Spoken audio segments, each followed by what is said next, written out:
Locals call it Old Alton Bridge, but everyone who's lived long enough near Denton just calls it Goatman's Bridge. They say if you drive across it at night and stop halfway, you'll smell sulfur, hear hooves on the planks, and maybe, if the air is still, someone will whisper your name in a voice that doesn't belong to anyone alive. No one builds houses near the bridge anymore. No one stays past midnight. On a humid summer night, 4 teenagers, Jesse, Maria, Luis, and Tiff, drove out there in Jesse's truck. It was one of those dares people in small towns can't resist. Say, "Goatman," 3 times on the bridge and he'll show himself. They laughed about it at first, music loud, headlights slicing through fog that had no right to be there in July. When they reached the bridge, Jesse killed the engine. The night went silent. Too silent.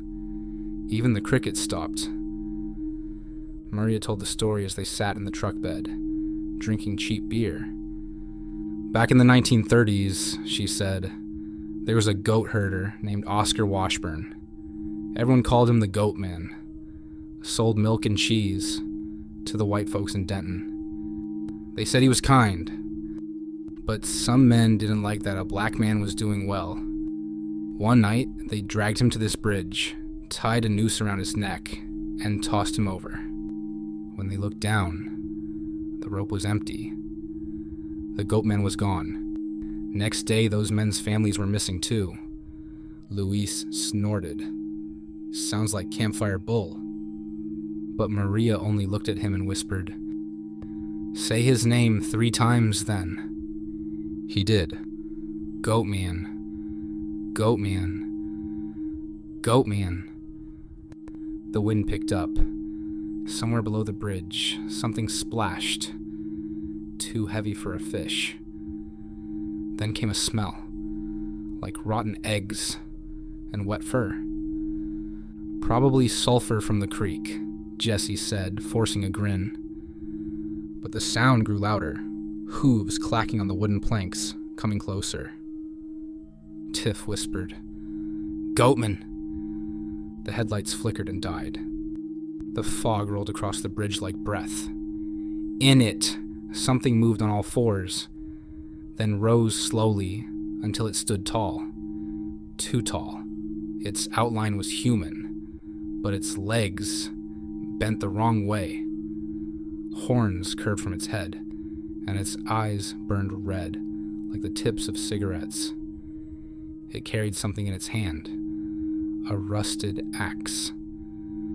Luis scrambled for the ignition. The engine coughed, then stalled. The creature tilted its head. When it spoke, the voice came from all around them, like a whisper crawling under their skin. "Did you call my name?" Jesse managed to start the truck. They tore off the bridge, tires squealing, with fog swallowing the taillights. In the rearview mirror, Maria saw it running after them, not stumbling, but keeping pace. Hooves striking sparks on the asphalt. She screamed. Jesse pushed the pedal to the floor, but no matter how fast they went, the red eyes stayed in sight, until the first church steeple came into view at the edge of town. Then it vanished. They told no one what happened. But in the morning, Jesse found muddy hoof prints leading from the bridge all the way to his driveway. A week later, Luis disappeared. Police found his truck parked by Old Alton Bridge, door open, engine running. Only one thing was left on the seat: his wallet and a clump of black goat hair, still warm. A year passed. Maria left for college. But every time she came home, she dreamed of the bridge. Dreams where Oscar Washburn's voice called out through the fog. "They never paid for what they did. Help me finish it." So one night, she went back. She carried a lantern and the old photographs she'd found in the county archives. Grainy black and whites of a smiling man holding 2 baby goats. Oscar Washburn. She placed them on the bridge's railing and whispered, "I believe you deserved peace." The air turned cold. From the darkness beneath the bridge came two voices at once, one deep and broken, one shrill and inhuman. "Then give it to us!" Maria turned to run, but the boards beneath her groaned and split. Hands, human and not, rose from the water, reaching for her ankles. Then, out of the fog, she saw him clearly.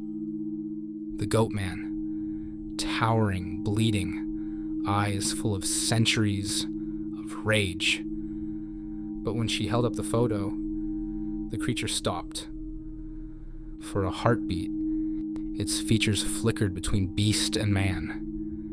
In a voice that sounded like gravel breaking, it whispered, "Tell them my name." And then it was gone. Maria survived. No one believed her story, but she still drives out to the bridge every year on the same night.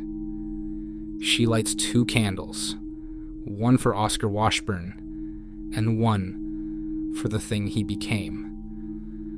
Sometimes, when the air is still, she swears she hears him say, "Thank you."